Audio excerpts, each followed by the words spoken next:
അടുത്ത ആൾക്കാര് നമ്മൾ അവഗണിച്ചെന്നുള്ള തോന്നലുണ്ടാവും ചില സമയത്ത്. കല്യാണത്തിന് വിളിക്കാൻ പറ്റും, നമ്മളോട് സംസാരിക്കുമ്പോൾ നമ്മൾ അവരിങ്ങോട്ട് ചിരിച്ചിട്ടുണ്ടാവില്ല, ഇങ്ങനെ ചില വിഷയങ്ങളുണ്ടാവും.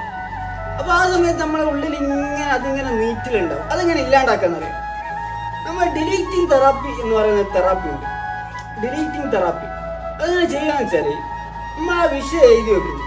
ഉദാഹരണത്തിന് കല്യാണത്തിന് വിളിച്ചില്ല, അല്ലെങ്കിൽ അവൻ എന്നോട് ഞാൻ അങ്ങോട്ട് സംസാരിച്ചു അവനെ മൈൻഡ് ചെയ്തില്ല. അപ്പം നമ്മളെന്ത് ചെയ്തു?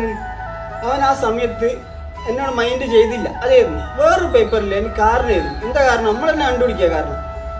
ആ സമയത്ത് അവൻ വലിയ സങ്കടത്തില്ലായിരുന്നു, അല്ലെങ്കിൽ പ്രയാസം, ഉള്ളിൽ ഒരുപാട് സങ്കടം ഉണ്ടായിരുന്നു ആ സമയത്ത്. അതുകൊണ്ടാണ് അവൻ തിരിച്ചെന്ത് ചെയ്യാൻ നിന്ന് നമ്മളോട് സംസാരിക്കാണ്ടായിപ്പോയി.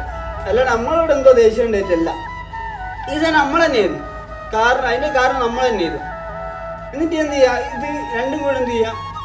ഈ ബുദ്ധിമുട്ടായിട്ടുള്ള സാധനം, എഴുതിയ സാധനം എടുത്തിട്ട് എന്ത് ചെയ്യും? നമ്മൾ കത്തിച്ചറിയും. ഇതാണ് ഡിലീറ്റിംഗ് തെറാപ്പി എന്നുള്ളത്. നമ്മൾ ആ സാധനം നമ്മൾ തന്നെ കാരണം കണ്ടെത്തി നമ്മളെ പരിഹരിക്കുക എന്നുള്ളത്.